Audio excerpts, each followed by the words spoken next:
let's turn your mic on and get you going here. Let's see. No. Yeah, give it another shot. Yeah.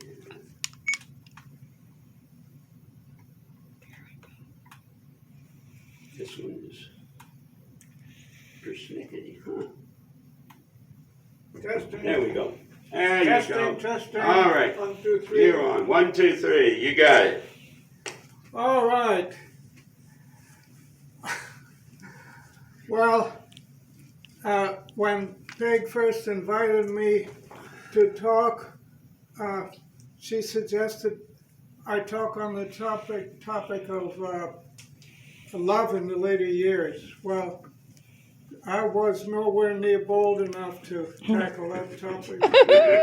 So I decided to do something a lot easier, and that is unification of the sciences possible. Is unification of the sciences possible?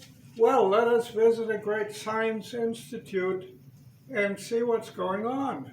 By the way, don't hesitate to interrupt if you can't hear what I'm saying. At the accelerator behind the physics building, physicists are hurling particles at a target to study and name the new particles the collision has created. In the chemistry building, researchers are breaking down a compound into its elements and putting them back together to build another compound. In the biology building, scientists are cutting the DNA from a cucumber seed into strips and splicing them into a grape's DNA to make a new life form, red grapes that taste like cucumbers. In the observatory, astronomers are watching as a black hole gobbles up a planet. So now we come to the philosophy hall where thinkers are sitting around a table. A young philosopher says, all these scientists are telling the story of their findings. They all have bits of truth. Since there's only one nature, shouldn't it be possible to merge all their stories into a single one? Wouldn't we then have a grand story with the answers to all possible questions? Well, this is the idea of that is the theme of a book, Consilience, The Unity of Knowledge. It's written by biologist Edward O. Wilson.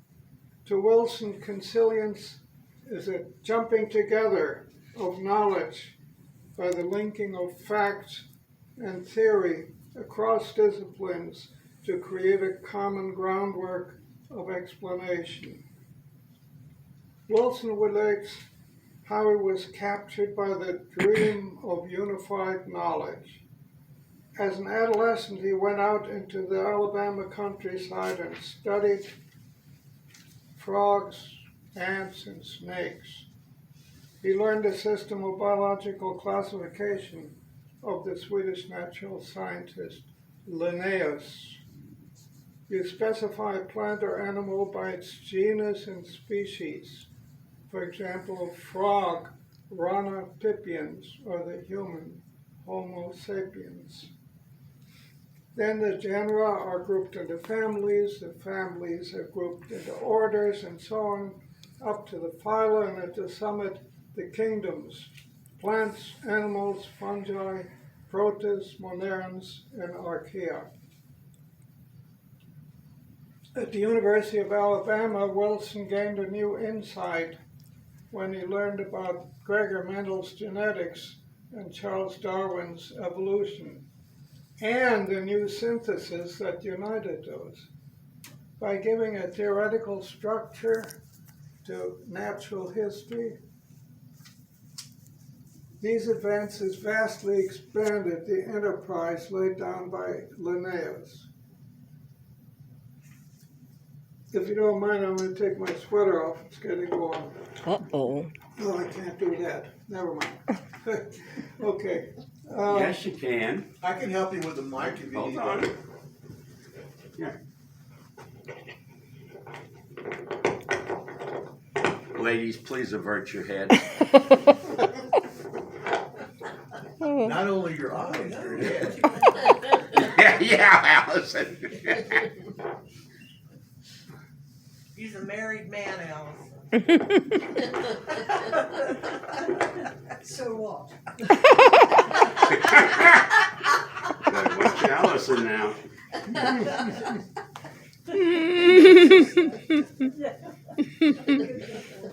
Watch out for her, Bobby. She's wild. Wilson experienced the Ionian enchantment, a belief in the unity of science, a conviction that the world is orderly and explainable by a small number of natural laws.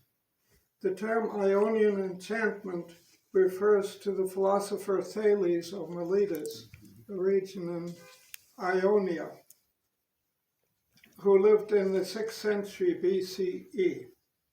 Although Thales' belief that all matter consists ultimately of water is unrealistic, but demonstrates his belief in the material basis of the world and in the unity of nature. The history of physics has given some support to the enchantment. Newton's recognition that the moon is held in its orbit around the Earth by the same gravitational force that causes the apple to fall from the tree made it possible to explain the motions of the planets. Michael Faraday discovered the unity of magnetism with electricity, and James Clerk Maxwell's equations added optics to these. Albert Einstein's relativity unified space and time into space-time, and demonstrated that mass is a form of energy. Wilson points out that the enchantment extends to other fields as well. Quantum mechanics, a law of physics, which states that energy moves in diverse discrete packets, is basic to an understanding of chemical reactions. Physics and chemistry then also help to explain a lot of processes in biology, such as the way water rises from the roots of a tree to its highest branches. Mathematics is remarkably useful in all the sciences. The Enlightenment thinkers of the 17th and 18th centuries believed in a lawful material world with an intrinsic unity of knowledge and a potential of unlimited human progress. To them, the fragmentation of knowledge into isolated fields was an artifact of scholarship, not a reflection of the real world.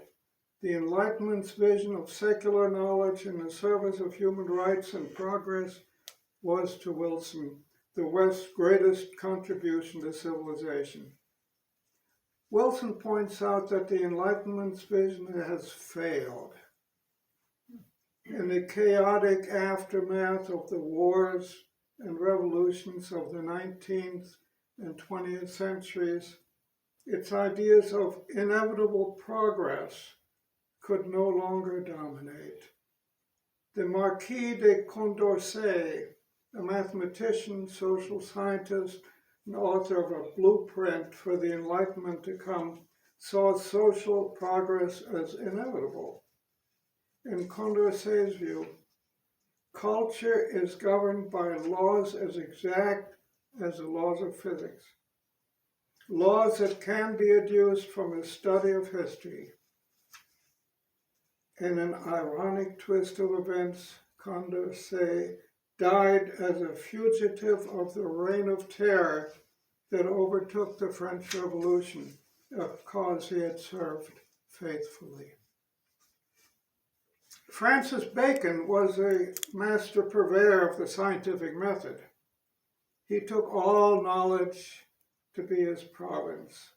Wilson says that the unity of knowledge Bacon conceived was remote from the concept of consilience, far from the deliberate systematic linkage of cause and effect across the disciplines. But we may ask, does every effect really arise predictably from a cause? For example, does a traffic light's change from green to yellow elicit a deliberate, systematic response from the driver? Hardly. One driver will coast through, another hits the brake, and a third one will speed up. Any concept of consilience that sees the human brain as a predictable machine is bound to fail. Wilson offers a simple generalization. The Enlightenment thinkers shared a passion to demystify the world and free the mind from the impersonal forces that imprison it. Impersonal? Yet if we want consilience to apply to the social sciences, we have to admit personal as well as impersonal forces. Living in society, we cannot escape the influence of other people on our everyday lives. In view of philosopher and economist Karl Marx, revolution is a legitimate subject of science. Marx's dialectical materialism points out that every change in material conditions creates another change in its wake, that every thesis induces an antithesis. A competing system arises within the old system and grows to form a system better adapted to the prevailing conditions. The struggle between thesis and antithesis forms a new reality, the synthesis. Scholar Shaheen Dad points out that Condorcet and Marx present philosophies of history that are framed by progress. However, Condorcet believes that through the acquisition of knowledge, humans overcome their rude beginnings and begin to transcend themselves. Marx, on the other hand, does not believe that human nature improves, only that the material conditions change according to material laws. Wilson now comments on the worldview of Chinese scholars. According to the Chinese, the entities of nature are inseparable and constantly changing, rather than discrete and constant as perceived by the Enlightenment thinkers. So, when you look at the weather, the stock market, the sports page, do you see perpetual change and unexpected interactions as the Chinese do? Or do you see discrete and constant behavior as the Enlightenment thinkers do? Apparently, the world follows the Chinese model more closely than that of the Enlightenment scholars. No wonder China dominates the world's markets. The efforts of the thinkers of the Enlightenment were not enough to create the sustained effect that their vision foretold of an orderly, understandable universe. But does a failure of the Enlightenment imply that unification of the sciences is impossible? Or just that there is something that the Enlightenment scholars missed? We know today that chaos is not a denial of law. Rather, it is a legitimate part of physics that is often associated with transitions such as the boiling of water. The concept that Wilson, along with the Enlightenment thinkers, missed is that of chance. My reference now is to the book Chance and Chaos by physicist David Ruel. The scientific investigation of chance began with analyses of games of chance such as roulette and poker. Central to the science of chance is the fact that when the coin is tossed a large number of times, the proportion of heads becomes close to 50%. While the outcome of tossing one coin is completely uncertain, a long series of tosses produces a nearly certain outcome. The transition of uncertainty to near certainty when we observe a long series of events or large systems is a theme of the science of chance. Chance plays important roles in the laws of genetics. For example, whether a parent of a blood type O will have a child of blood type O is uncertain.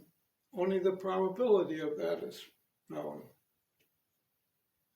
My own life involves another example. My parents' first child, Ursula, was a little girl who died at the age of 4 of a genetic disease. Doctors told them that there was a 25% chance that the next child would also have that disease. With the odds of 3 to 1 in my favor, I escaped that lethal gene. Chance is also important in evolution. Organisms in a related group with differences arising from random mutations are subject to natural selection. One individual may have a better chance to survive than others with different genes. When isolated, this mutant strain can form a new species. From these facts about genetics and evolution, we see that the world is not based on deterministic laws, as the Enlightenment thinkers assumed. We know that chance and chaos are fundamental to an understanding of the way nature works. Evolution and history are not predictable. Surprises happen. My experience as a biophysicist gave me an insight into the barriers that face consilience as I sought to apply the laws of physics to a problem in biology. What is going on in the passage of a nerve impulse? Let's go back to the example of the traffic light. When the light turns to yellow, you may think that you see it at that same instant, but you don't. It takes time for the signal to travel from your eye to the brain so that you can become aware of it. So what is the nature of the signal that travels along the nerve fiber? This question became a major theme in my life in 1956 when, as a graduate biophysics student at the UCLA Medical Center, I was assigned to read some papers dealing with the electrical wave of a nerve impulse. My first attempt to understand the movements of ions across the nerve membrane was a failure, even though it earned me a doctoral degree from Indiana University Physics Department. When I realized my error, years later, I had a postdoctoral position at the University of Texas Medical Branch. In the summers, my mentor, Harvey Fishman, and I did experimental research on squid nerve fibers at the Marine Biological Laboratory in Woods Hole, Massachusetts. The mistake I had made in my thesis research had been to assume that the nerve membrane had constant properties. I could see from the data we were generating on the squid nerves that nothing is constant in those membranes. When I corrected that error, a new door opened. I found that those membranes have properties similar to materials called ferroelectrics. When I published my findings, there was some interest, but not in the biophysics literature. Even the data fit between squid axon data and the law of ferroelectric science was ignored. So were my calculations based on a fundamental law of physics, Coulomb's law, and a hypothesis I proposed to explain the process by which a voltage change turns an insulating protein molecule into an ion conductor.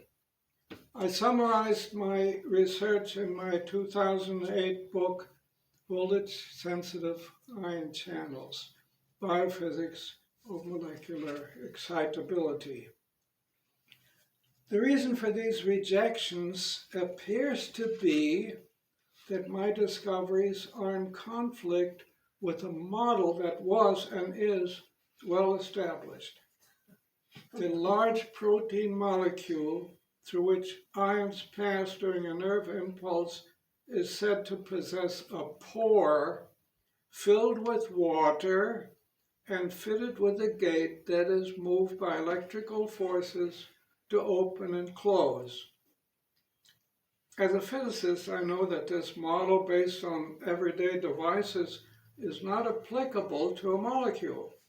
Indeed, its proponents still argue about unspecified details in the model's mechanism of ion gating.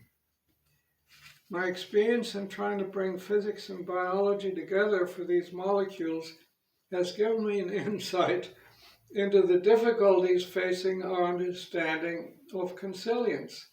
The unification of two fields of science must change both of them irrevocably. It changes their vocabulary, the focus of their experiments, and the educational requirements of their scholars. It threatens the power of established leaders in the field.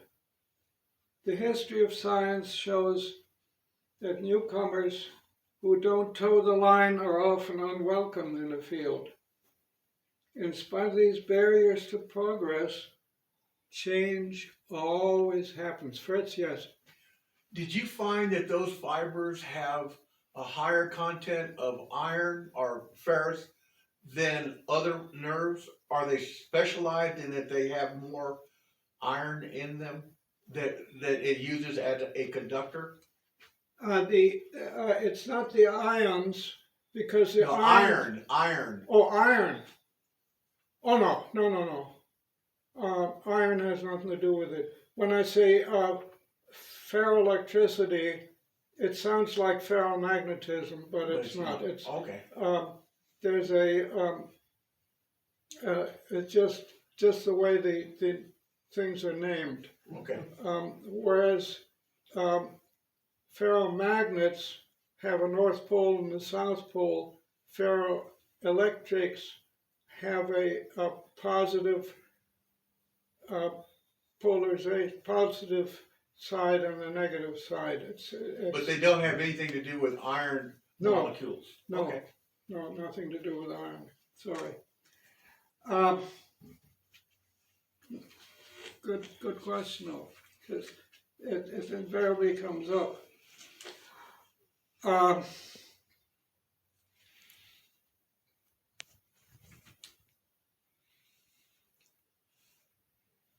In spite of these barriers to progress, change always happens. It takes longer than expected, but consilience is patient.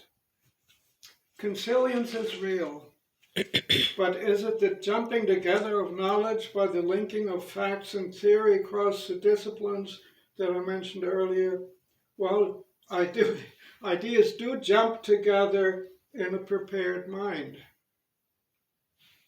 The idea that the earth moves, for example, came to many thinkers, but it took centuries of struggle and sacrifice for that idea to become generally accepted.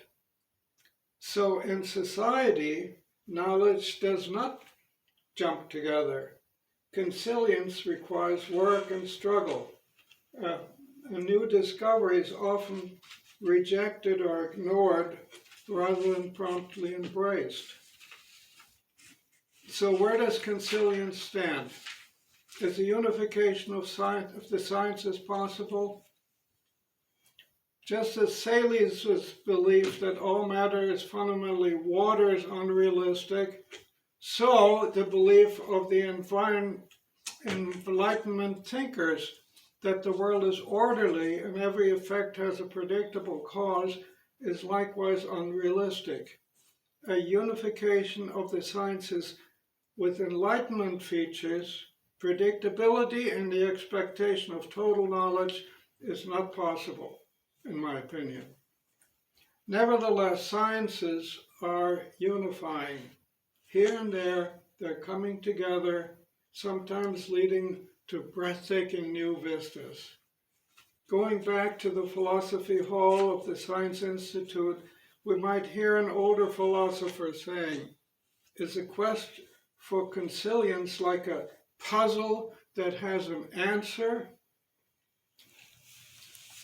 Or is it a demonic puzzle that gets harder to solve every time you work out another step toward its solution? In a world governed by Marxian dialectics, we can never reach a state of total knowledge. Each advance of science changes the material conditions of our world in unpredictable ways, and those new conditions create new questions for us to investigate. Consilience is a never-ending process that changes the world. It will go on as long as humanity itself survives. Thank you. Very nice. Okay, any comments or questions? I have Yes, Fritz. Does it drive you crazy that there is a reoccurrence of flat earth theory? Isn't that the craziest thing you've ever heard? Yeah, I'll have to think about that. Well, Maria might say I'm crazy. Maybe I am, but I don't think I've been driven crazy yet. I think we have to admit that we live in a world with a lot of different kinds of people. Mm-hmm. And people come from their own environment. Mm-hmm. And some people grow up with the Bible, some people grow up with the Quran, and so on and so forth. Those things, what you learn in your childhood, really forms you, and because that's the only input that you have as a child, and you can't reject that. You can't argue with it because you haven't learned how to argue yet when you're a little child. So you pick up ideas, and those ideas form the basis of your thinking. Mm-hmm. And you keep that throughout life, and it then becomes very difficult, when you go to college and you hear about evolution and so on, to really absorb those things. You try to fit the things together, and they just won't fit. See, Don, that's the issue with me. Mm-hmm. When you and I get into discussions. Oh, okay. Now you understand. Uh-huh. Was that a question? No, it's a comment. No, she's attacking me again. Publicly. My hearing aid is not working. That is probably for the best, Richard. It's all for the best. It's all for the best.